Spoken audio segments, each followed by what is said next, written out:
আসসালামু আলাইকুম রহমতুল্লাহি অবরকাতুহু। সম্মানিত দর্শক, শেখ হাসিনাকে বাংলাদেশের রাজনীতিতে ফেরাতে আওয়ামী লীগকে আবার ক্ষমতায় বসানোর জন্য দিল্লির যে চাণক্য নীতি বা কূটকৌশল, এটির সর্বোচ্চ বাস্তবায়ন এই মুহূর্তে চলছে। তারা একদিকে বাংলাদেশে যে কনসুলেট অফিসগুলো রয়েছে, দূতাবাসগুলো রয়েছে, যেমন কলকাতাতে রয়েছে, আগরতলাতে রয়েছে, দিল্লিতে আছে দূতাবাস, আর অন্য অফিসগুলো কনসুলেট অফিস। তারপর মুম্বাইতে আছে। তো এই জায়গাগুলোতে খুবই পরিকল্পিতভাবে বিক্ষোভ করাচ্ছে। ভারতীয় নাগরিক যারা আছেন বিক্ষোভ করাচ্ছে, এবং সেখানে যারা উগ্রবাদী হিন্দু রয়েছেন তারা শত শত মানুষ একত্র হয়ে সেই বাংলাদেশ সরকারের জন্য, ডক্টর মোহাম্মদ ইউনূসের জন্য ভীষণ রকম বিব্রতকর এবং পরিস্থিতি, মানে অসম্মানজনক একটা পরিস্থিতি তারা তৈরি করে সেগুলো ইন্টারনেট প্রোটোকলের মাধ্যমে সারা দুনিয়াতে ছড়িয়ে দিচ্ছেন। এবং ডক্টর মোহাম্মদ ইউনূসকে নিয়ে আমরা বাংলাদেশে অনেকে সমালোচনা করি, কিন্তু তার সম্মানহানি হয়, মর্যাদাহানি হয়। এই ধরনের কাজ আমরা বাংলাদেশে এখন পর্যন্ত কেউ করিনি, কিন্তু দিল্লি এটা শুরু করে দিয়েছে, প্রচণ্ডভাবে শুরু করে দিয়েছে। এবং এটি নিয়ে আমি আলাদা একটা ভিডিও করব। তো এটা বর্তমান যে সরকার, অন্তর্বর্তীকালীন সরকার, এটা খুব সিরিয়াসলি কগনিজেন্সি নিয়েছে। কগনিজেন্সি নিয়ে তারা কি করলো, ভারতীয়দের ভিসা বন্ধ করে দিয়েছে। আগরতলা অফিস, তারপরে দিল্লি অফিস, মুম্বাই অফিস, এই তিনটি অফিস থেকে ভিসা বন্ধ করা হচ্ছে, এবং অন্যান্য কনসুলেট অফিসগুলোও আলটিমেটলি ভিসা বন্ধ করে দিয়েছে বা দিবে। এই হলো অবস্থা। এটা ভারত কল্পনা করতে পারেনি। এর কারণ হলো তারা বর্তমান সরকারকে চাপে ফেলার জন্য এই কয়েকদিন আগে বাংলাদেশের যে ভিসা কার্যক্রম, ভারতীয় ভিসা সেন্টারে, সেটা তারা বন্ধ করে দিয়েছিল। কিন্তু এতে সরকার দমেনি। ফলে কি হলো, ভারত অনেকটা নাকে খত দিয়ে স্বেচ্ছা প্রণোদিত হয়ে সেই ভিসা সেন্টারটি চালু করেছে। এরপরে দিল্লিতে যে ঘটনাগুলো ঘটেছে, কলকাতাতে যে ঘটনা ঘটেছে, আগরতলাতে যে ঘটনাগুলো ঘটেছে, বাংলাদেশ কনসুলেট অফিসের সামনে বা দূতাবাসের সামনে, এগুলোর কড়া প্রতিবাদ, নজিরবিহীন প্রতিবাদ করেছে কূটনৈতিক পর্যায়ে বাংলাদেশ পররাষ্ট্র মন্ত্রণালয়ের পক্ষ থেকে। আর এই ঘটনার প্রেক্ষিতে যাকে বলা হয় ভারতীয় রাষ্ট্রদূতকে নজিরবিহীনভাবে ডেকে পাঠানো হয়েছিল। এবং আজকে যখন আমি এই ভিডিওটা করছি, আজকের এই দিনটিতে 23 তারিখে আবার ভারতের যে রাষ্ট্রদূত মিস্টার প্রণয় বর্মা, তাকে ডেকে পাঠানো হয়েছে। তো এত অল্প সময়ের মধ্যে পরপর দুইবার আমাদের মন্ত্রণালয়ে ভারতের রাষ্ট্রদূতকে ডেকে পাঠানো, এটি নজিরবিহীন ঘটনা এবং ভারতের জন্য ভীষণ রকম অবমাননাকর। তো সেই যে ভারতে যে অবমাননাকর পরিস্থিতি, সেই পরিস্থিতি একটার পর একটা ঘটনা ঘটে যাচ্ছে, যাকে বলা হয় যেখানে ভারতের নিয়ন্ত্রণ থাকছে না। সেটা কিভাবে? ধরুন, আমাদের ইতিমধ্যে আমরা সবাই জানি যে রাষ্ট্রীয় প্রোটোকলে ভারতের যারা এজেন্ট রয়েছেন বাংলাদেশে, তারা সরকারের অতি গুরুত্বপূর্ণ জায়গাতে বসবাস করেন বা সেখানে তারা আছেন। তো সেই ক্ষেত্রে এই মুহূর্তে সরকারের যে গুরুত্বপূর্ণ মন্ত্রণালয়গুলো রয়েছে, সেখানে ভারতের অনেক এজেন্ট আছে, এতে কোনো সন্দেহ নেই। আবার এর কাউন্টারে আমেরিকার এজেন্ট আছে, এর কাউন্টে আবার পাকিস্তানের এজেন্ট আছে। অতি সম্প্রতি সরকারের যে একটি গুরুত্বপূর্ণ মন্ত্রণালয়, সেই মন্ত্রণালয়ের উপদেষ্টা পরিবর্তন হয়ে গেল স্বরাষ্ট্র মন্ত্রণালয়। এবং সেই স্বরাষ্ট্র মন্ত্রণালয় পরিবর্তিত হওয়ার ফলে সেখানে নতুন যিনি আসবেন, তিনি মূলত আমেরিকান লবির মানুষ। আর আগে যিনি ছিলেন, তিনি মূলত বাংলাদেশের যে সেনাবাহিনী, ক্যান্টনমেন্ট, এই লবির মানুষ। ফলে এখানে একটা মানে কি হলো, মানে আগে যারা ছিল তিনি কি আমেরিকার লোক ছিলেন, না ভারতের লোক ছিলেন, নাকি ক্যান্টনমেন্টের লোক ছিলেন? আর যিনি আসলেন তিনি কার লোক হবেন? এবং নির্বাচনের এই সময়টাতে স্বরাষ্ট্র মন্ত্রণালয়ে এই পরিবর্তন নিয়ে যে কথা শুনছি, এখানে ভারতের একটা বিরাট চাণক্য নীতি আছে। ২ নম্বর হলো যে আমাদের সীমান্ত এলাকাগুলোতে ভারত সৈন্য সমাবেশ করেছে এবং গ্যারিসন তার স্থাপন করেছে। এবং গত এক সপ্তাহে ভারতের প্রথম শ্রেণীর যে সকল পত্রপত্রিকা রয়েছে, তাদের যারা কর্তা ব্যক্তি, তাদের যে পার্সোনাল প্রোডকাস্ট রয়েছে, বড় বড় সাংবাদিক, তাদের নিজস্ব প্রোডকাস্ট রয়েছে, ওখানে যে সকল সোশ্যাল ইনফ্লুয়েন্সার রয়েছেন, আমাদের বাংলাদেশের ইনফ্লুয়েন্সারদের মতো নয়, যারা ভারতের জাতীয়তাবাদ ধারণ করেন এবং সরকারের প্রতি তাদের যথেষ্ট প্রভাব রয়েছে এবং তারা রাজনৈতিক দলের মুখপাত্র রূপে কাজ করেন। পত্রপত্রিকা যেই জিনিসগুলো সরাসরি লিখতে পারেন না, সেগুলো তারা তাদের নিজস্ব ইউটিউব চ্যানেলে সেটা প্রচার করেন। তো এরকম কিছু পডকাস্টে আমি দেখলাম যে ভারতের পক্ষ থেকে এই সকল যারা ইনফ্লুয়েন্সার রয়েছেন তারা একটি যুদ্ধের স্বপ্ন দেখছেন। বাংলাদেশ ভারতের সঙ্গে একটা যুদ্ধের পরিস্থিতি তারা আন্দাজ করছেন এবং ভারতকে তারা প্রলুব্ধ করছে, দিল্লিকে তারা প্রলুব্ধ করছে যে বাংলাদেশের ব্যাপারে তাদের খুব রাষ্ট্রিক অ্যাকশন নেওয়া উচিত। এই গেল পরিস্থিতি। সেটা কেন, কি কারণে, এটা আরও বিস্তারিত বললে এই ভিডিও অনেক বড় হয়ে যাবে। সর্বশেষ যে বিষয়টা নিয়ে বলতে চাচ্ছি সেটি হলো জনাব তারেক রহমান সাহেবের যে দেশে ফেরা, এই দেশে ফেরাকে নিয়ে ভারতের পত্রপত্রিকা টিটকারি শুরু করেছে।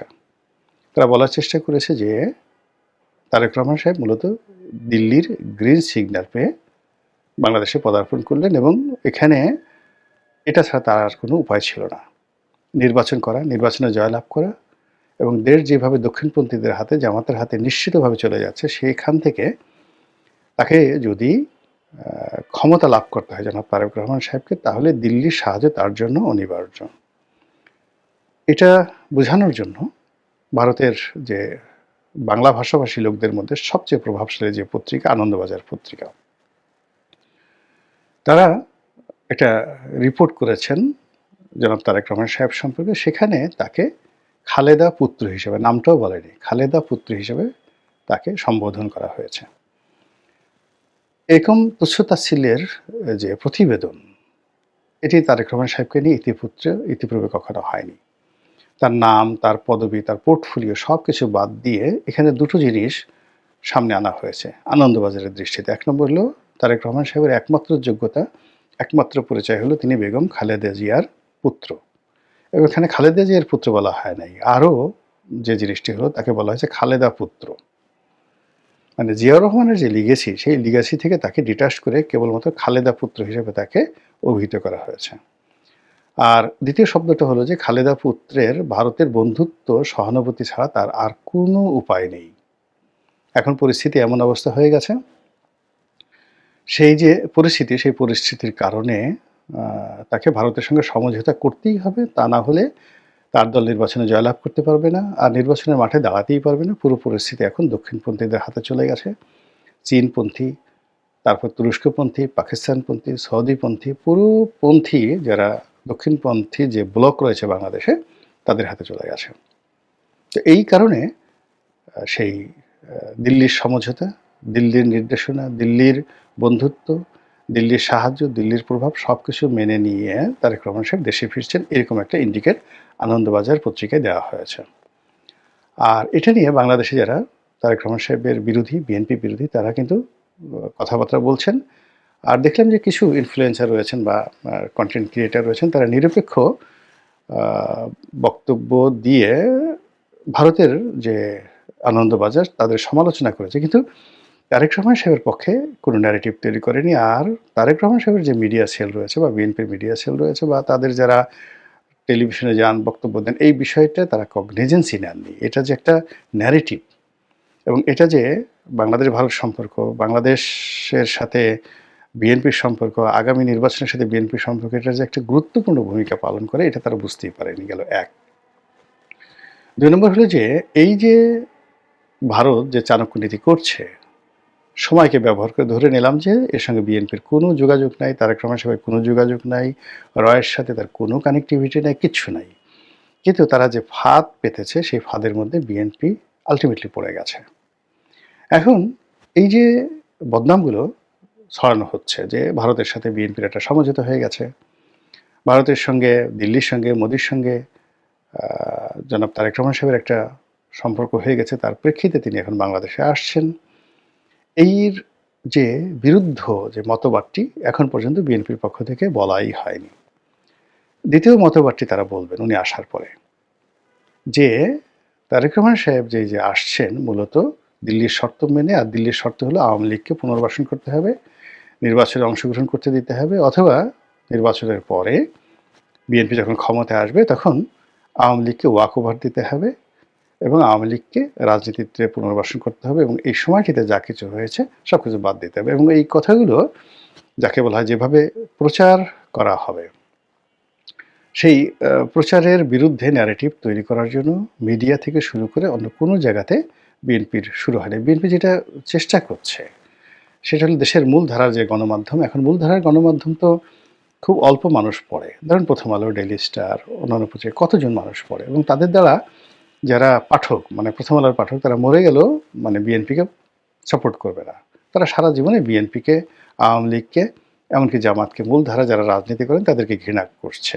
তো কাজে এই মুহূর্তে মূলত অন্যান্য যে সকল পত্রপত্রিকা রয়েছে, তো দেখলাম যে অন্যান্য যে সকল পত্রপত্রিকা যাদের সমাজে ইনফ্লুয়েন্স রয়েছে, যেমন ধরেন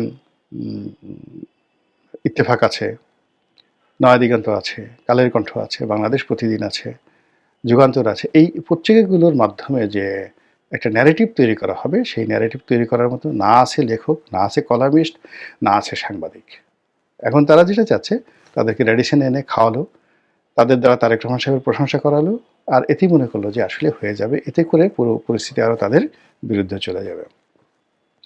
তো যেটা বলছিলাম যে বিএনপির যারা বিরোধী পক্ষ তারা যেটা প্রচার করবে সেটা হলো যে ভারত যে শর্ত দিয়েছে তার প্রধান শর্ত হলো আওয়ামী লীগকে পুনর্বাসন করা, শেখ হাসিনাকে ফেরত আনা ইত্যাদি কাজগুলো। এবং এটা সত্য মিথ্যা ধারে কাছে ব্যাপার নয়, প্রচারণার কারণে দেখা গেল বিএনপির যে সর্বনাশ, রাজনীতির যে সম্ভাব্যতা, এটি একেবারে সমূলে বিনষ্ট হওয়ার আশঙ্কা দেখা দিয়েছে। আর এরকম ঘটনায় প্রতিপক্ষ নিশ্চিতভাবেই আপনি দেখবেন যে কাঁঠাল ভাঙবে বিএনপির মাথায়, কিন্তু ফলাফল যারা কাঁঠালের যে স্বাদ, আহ্লাদ, রস এসব যাকে বলা হয় গ্রহণ করবে বা খাবে বিএনপি বিরোধী শক্তি, বিশেষ করে জামায়াত ইসলামী। খেলা জমে ক্ষীর হয়ে গেছে, দুধ গরম হয়ে ঠান্ডা হয়ে আবার সর পড়ে গেছে রাজনীতির মাঠে। এখন এই সর আপনি কি সর হিসেবে খাবেন, নাকি ঘি বানাবেন, নাকি মাখন বানাবেন, নাকি এটা বেটে আপনার চোখে মুখে দিয়ে নিজের রাজনীতির জৌলুস যৌবন ফিরিয়ে আনবেন, এটি আপনার বিষয়। মহান আল্লাহ আমাদের সবাইকে হেদায়েত দান করুন এবং হেফাজত করুন। আসসালামু আলাইকুম ওয়া রাহমাতুল্লাহি ওয়া বারাকাতুহু।